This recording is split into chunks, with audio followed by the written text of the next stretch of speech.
Hello, welcome to Emmanuel Maths Academy. So let's quickly look at this question on the board. It says, find the integral of 6x squared dx. Right, so solution. Right, y is equal to, you have your 6 x 2.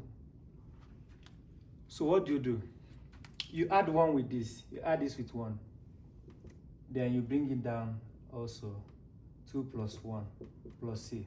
So this is more like we are applying the general form of an integration. We say that if you have n, s power n, then to integrate this you have the x n plus 1 over n plus 1.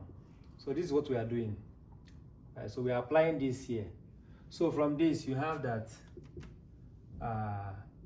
x squared, okay, 6x power 3 all over 3 plus c.